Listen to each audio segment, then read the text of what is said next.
kita mau belajar sebuah topik yang menarik. Karena di dalam Alkitab, terutama perumpamaan, itu selalu punya maksud dan tujuan yang sangat penting. Salah satu yang paling menarik di Alkitab adalah perumpamaan tentang anak sulung dan anak bungsu. Ya, saya beri tema anak bungsu garis miring anak sulung, tapi ada 3 pertanyaan. Bapak Ibu pasti sudah sering membaca kisah ini. Yang kita mau malam ini renungkan bersama adalah kita ini ada di rombongan mana? Ya. Sedang berjalan dengan generasi anak bungsu atau sedang ada di dalam komunitas anak sulung. Saya mencoba membaca dari ayat pertama kisah ini. Dalam Lukas 15, Alkitab berkata, Yesus berkata lagi, ada seorang mempunyai 2 anak laki-laki. Kata yang bungsu kepada ayahnya, Bapak, berikanlah kepadaku bagian harta milik kita yang menjadi hakku. Perhatikan Bapak Ibu. Lalu ayahnya membagi-bagikan harta kekayaan itu di antara mereka. Jadi anak sulung dapat enggak? Saudara, memang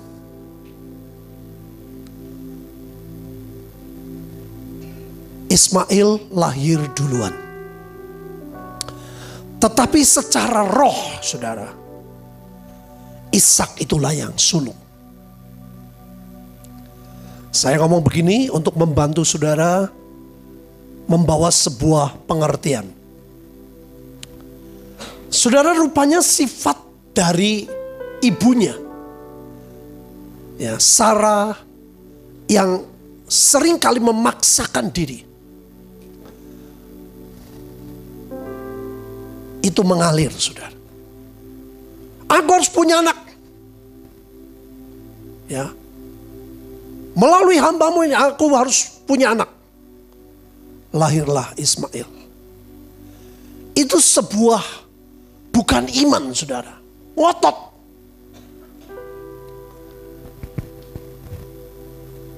Demikian juga ini, saudara. Sebetulnya kalau menurut kisah ini belum waktunya, saudara. Tapi ngotot, aku minta harta.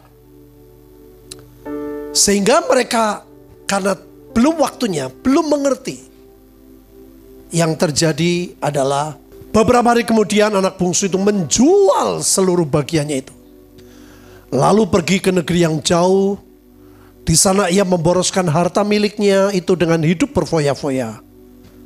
Setelah dihabiskannya semuanya, perhatiin Bapak Ibu, timbullah apa? Bencana kelaparan di dalam negeri itu, ia pun melarat. Saudara, karena tidak punya hati untuk mengelola, hanya nafsu, keinginan, kemauan, tanpa pengertian. Inilah yang dilakukan oleh mereka. Tapi Bapak Ibu perhatikan, Alkitab berkata ia pun mulai apa? Melarat. Ada firman-Nya. Dalam Yesaya 21:16, sebab beginilah firman Tuhan kepadaku. Dalam setahun lagi menurut masa kerja prajurit upahan, maka segala kemuliaan Kedar akan habis. Kita tidak tahu itu kapan. Banyak sekali tafsiran. Saya tidak mengajak Bapak Ibu untuk memikirkan tafsiran. Tapi yang saya cuma pegang, kemuliaan Kedar, apa Bapak Ibu? Akan habis.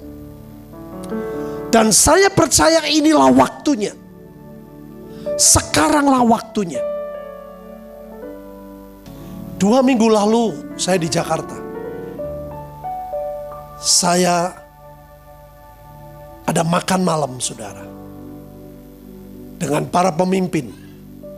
Mereka tahu ini adalah amanat agung. Banyak gereja tidak pernah menginjil. Lalu ia pergi bekerja pada seorang majikan negeri itu. Orang itu menyuruhnya ke ladang untuk menjaga babinya. Lalu ia ingin mengisi perutnya dengan ampas yang menjadi makanan babi itu, tapi tidak seorang pun yang memberikan. Sudah keadaan gambaran dari mereka. Apapun yang sedang mereka lakukan,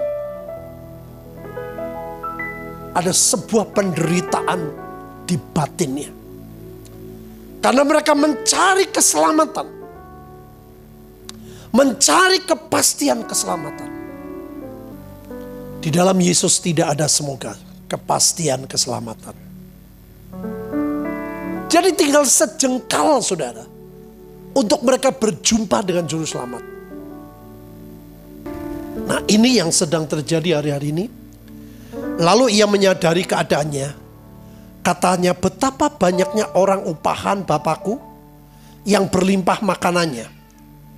Tetapi aku di sini mati kelaparan, maka aku akan bangkit pergi kepada Bapakku. Perhatiin, saudara. Dan berkata kepada Bapa, aku telah berdosa kepada dua hal. Pertama, sorga. Kedua, Bapa. Kita ini tempat tinggalnya Tuhan, saudara. Mereka berdosa terhadap gereja. Gereja itu bukan gedung. Karena banyak mempersulit. Punya peka akan dosa. Ini orang hebat, saudara. Dia menyadari dosanya kepada sorga dan Bapa. Banyak orang Kristen tidak punya kepekaan akan dosa. Punya peka akan dosa orang lain, peka akan kelompok orang lain, tidak peka akan kekeliruan di dalam hidupnya. Menyedihkan loh, banyak orang upahan. Saudara, hanya ada banyak orang-orang yang melayani Tuhan di dalam kekristenan.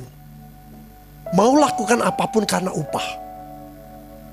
Perhatiin, saudara, orang kalau mau berjumpa dengan Tuhan, hatinya tuh merendah. Aku tidak layak lagi disebut anak Bapa. Jadikan aku salah seorang orang upahan Bapa.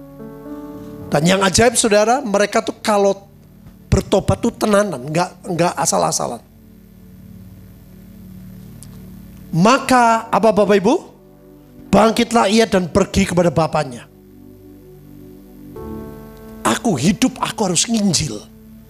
Aku hidup, aku harus memberitakan kepada saudara-saudaraku. Mereka ngomong, aku seperti orang di Gadara. Orang gila yang disembuh Tuhan bilang, jangan ikut aku. Kamu balik cerita kepada saudara-saudaramu. Luar biasa.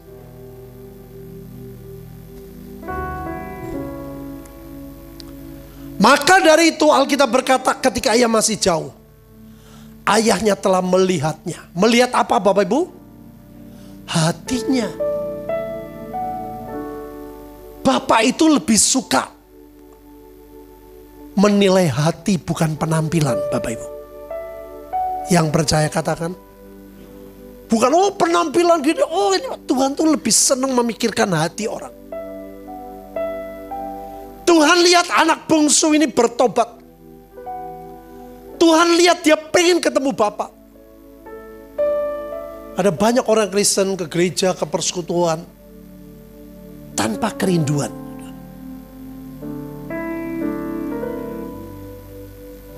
Lalu tergeraklah hatinya oleh belas kasihan. Ayahnya itu, apa Bapak Ibu? Anaknya jalan, bapaknya berlari. Mendapatkan dia lalu merangkul dan mencium dia. Ini yang sedang terjadi, saudara. Saya melihat mereka dipelihara Tuhan luar biasa. Satu demi satu menyekolahkan orang. Sampai kreditin motor, saudara. kepada anak didiknya. Motornya hilang. Bayangin saudara. Dia ditagih. Banyak risiko. Tidak untuk dirinya. Aduh, waktu saya dengar saya bilang, waduh, saya nggak bisa ngomong saudara. Ini bahaya untuk kita loh. Nanti kita lihat. Kata anak itu kepada Bapa, aku telah berdosa terhadap surga. 2 kali saudara, dan Bapa. Aku telah berdosa. Kalau orang Kristen gak pernah merasa banyak berdosa. Karena kita memang bukan orang berdosa. Kita sudah dibenarkan. Amin Bapak Ibu. Tapi walaupun kita benar, kita seringkali berbuat salah. Menghakimi orang, menilai orang, tidak menolong orang.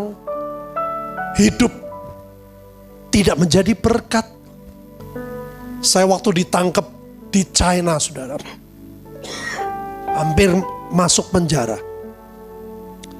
3 bulan lagi saya diundang ke sana.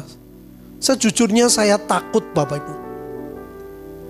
Karena mereka menyiksa saya itu bukan secara physically, tapi kejiwaan. Diinterogasi dari jam 8 sampai setengah 2 malam. Tenaga saya habis saudara. Waktu mereka undang lagi, sejujurnya hati saya menolak. Saya bilang, Tuhan, kalau tetap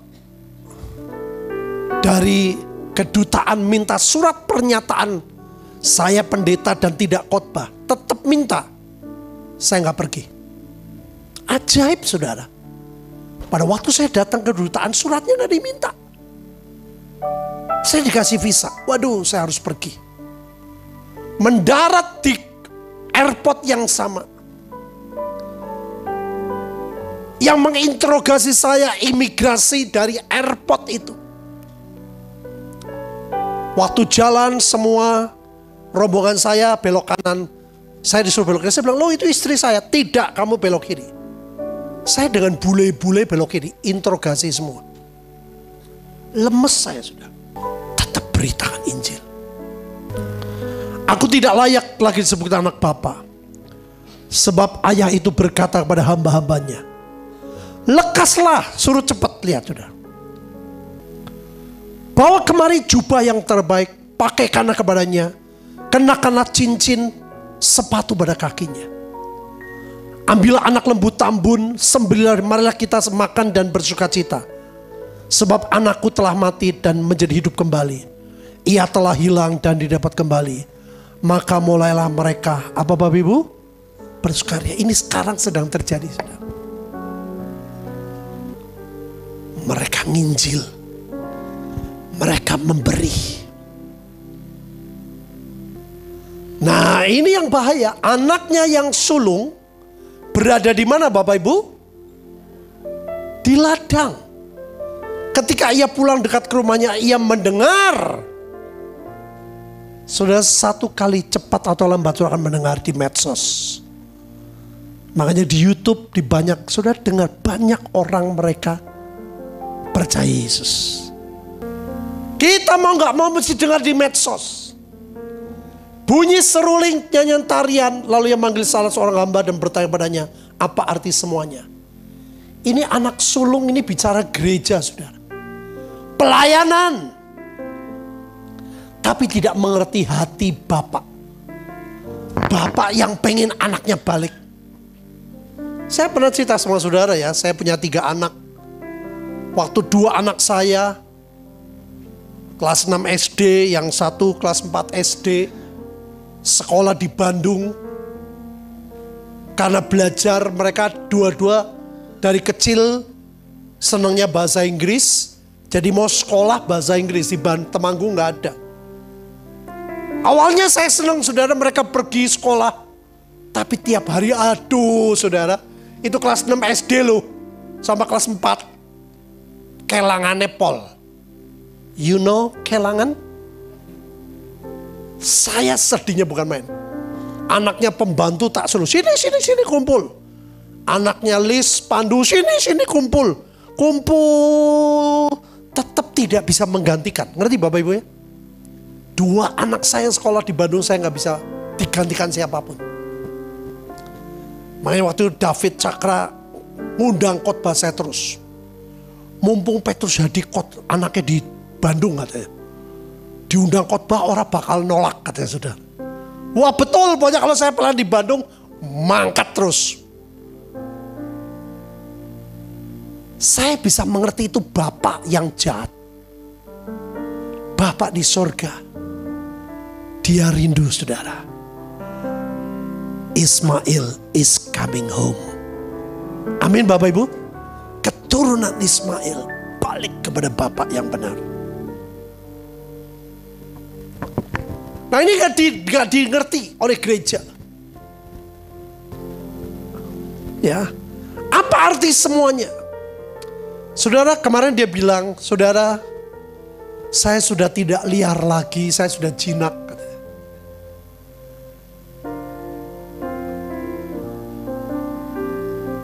Dan dia mengajar, menceritakan, dia ngomong tolong. Kalau ketemu anak bungsu, jangan marah, memang nyebelin katanya. Harusnya kita mulai gemes katanya saudara. Aduh itu merubah paradigma saya. Saya waktu sekolah dibakar, aduh rasanya saudara. Dia bilang, jangan marah. Ini anak gemesin. Nanti Bapak Ibu, waduh saya mulai berubah. Nyusahin banyak tempat kebaktian. Kita serubah, anak ini gemesin. Bisa nanti Bapak Ibu? Gak mudah loh. Jawab hamba itu. Lihat saudara ya, anak sulung gak tanya bapak.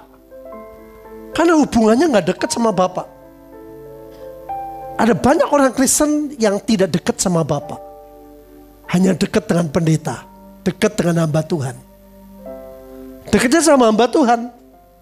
Adikmu telah kembali, ayahmu telah menyembelih anak lembu. Karena ia mendapat kembali dengan sehat. Ini yang ditulis Yesaya 60 saudara. Ini yang saya bilang, Bapak merindukan. Baca bersama saya 2-3. Segala kambing domba kedar apa? Akan berhimpun kepadamu. Domba-domba jantan Nebayot akan terjadi lagi. Ini semuanya akan dipersembahkan mezbah Tuhan sebagai korban yang aku akan menyemarakan. Banyak gereja muncul tidak menyemarakan hati Tuhan. Karena yang terjadi perpindahan jemaat. Ternyata yang membuat menyemarak hati Tuhan itu karena lihat anak bungsu balik. Yang biasa, yang keras. Tuhan sanggup, Tuhan sedang bekerja. Yang mengerti dan percaya katakan. Ini serem saudara. Marahlah anak sulung, ia tidak mau masuk. Sampai akhir cerita tidak mau masuk rumah bapak. Lalu ayahnya keluar berbicara dengan dia. Tetapi ia menjawab ayahnya, katanya, telah bertahun-tahun aku melayani bapak. Ini orang Kristen kan sering begitu. Merasa bertahun-tahun. Merasa melayani. Merasa berkenan. Belum tentu bapaknya senang. Belum pernah aku melanggar perintah bapak. Gak mungkin saudara. Ini loh, tidak peka akan dosa. Kepadaku belum pernah bapak memberikan seekor anak kambing untuk bersuka cita dengan sahabat-sahabatku. Ini gambaran orang Kristen. Saudara mungkin gak berasa. Tapi berapa banyak orang yang tiap hari hanya marah dan marah. Kenapa Tuhan tidak dengar doaku?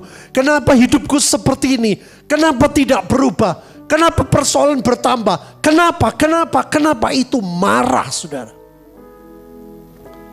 Orang Israel mencobai Tuhan itu kenapa? Karena marah.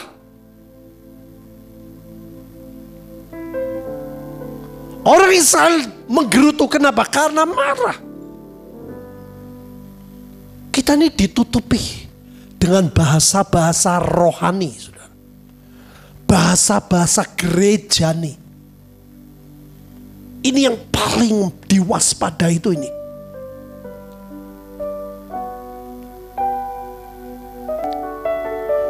Tetapi baru saja datang anak bapa yang telah memboroskan harta bersama dengan pelacur-pelacur. Maka bapa menyelebih anak lembu untuk dia. Kata ayahnya kepadanya, anakku, engkau selalu bersama-sama dengan aku. Segala kepunyaanku adalah kepunyaanmu. Kita patut bersukacita dan bergembira, karena adikmu telah mati dan menjadi hidup kembali, telah hilang dan didapat kembali. Saudara, pelayanan saya bertambah banyak. Saya bersyukur banget anak saya Vincent sekarang mulai menyala. Dia awalnya gak mau pelayanan, saudara. Pokoknya nomor dia berjuang untuk bisnis. Saya bilang, papa gak mau bertengkar, tapi biar Tuhan yang membela. Amin Bapak Ibu. Sekarang dia mau sebulan sekali.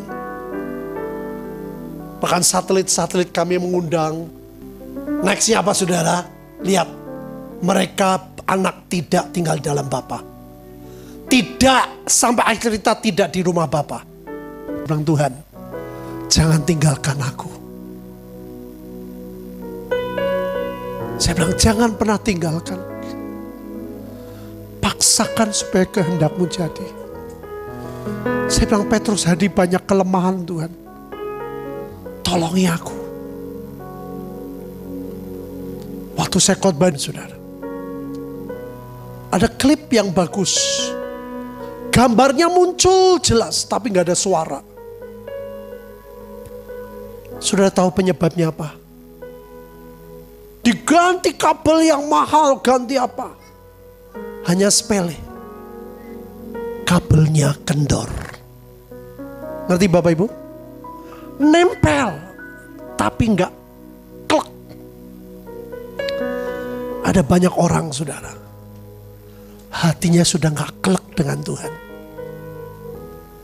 Ke gereja, ke kebaktian, ke persekutuan, tapi hatinya gak klek sama Tuhan. Anak bungsu sedang kembali.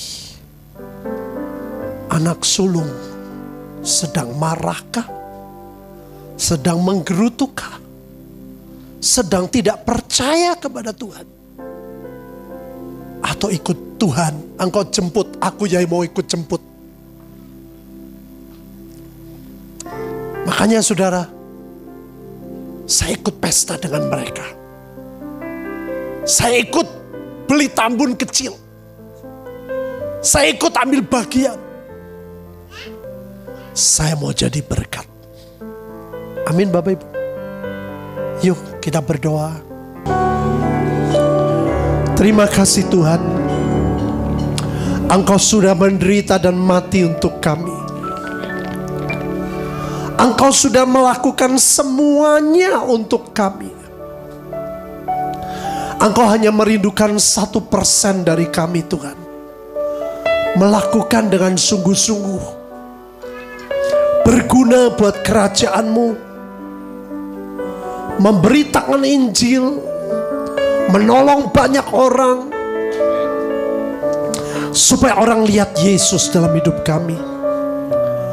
Ampuni kami Tuhan. Kalau kami seperti anak sulung yang hanya marah karena Kau tidak jawab, persoalan belum selesai. Anak bungsu sedang kembali. Buat kami bareng dengan Bapa menjemput mereka, merangkul mereka. Terima kasih Tuhan. Kami berdoa untuk jemaat di tempat ini. Jangan tinggalkan kami Tuhan. Rubah hidup kami. Jamah dan rubah paradigma hidup kami. Supaya hidup kami bermanfaat untuk kerajaan sorga. Kami jadi berkat buat banyak orang. Ini adalah tubuh dan darah-Mu yang Kau sudah korbankan buat kami. Biar kami memikirkan makna lebih penting dari apapun. Lebih dari cara dan lain sebagainya. Biar setelah roti dan anggur ini masuk di mulut kami, keajaiban terjadi, yaitu perubahan cara berpikir, rubah hati kami, rubah hidup kami, tidak menjadi orang upahan yang segala sesuatu hanya untung dan rugi. Tapi biar kehendak-Mu jadi. Terima kasih Tuhan. Biar kami mulai berubah memandang, menilai uang dan lain sebagainya. Yesus menjadi segala-galanya. Apapun yang Kau perintahkan, apapun yang Tuhan kehendaki, paksakan, rekayasa, kalahkan kelemahan kami. Biar kehendak Tuhan yang jadi.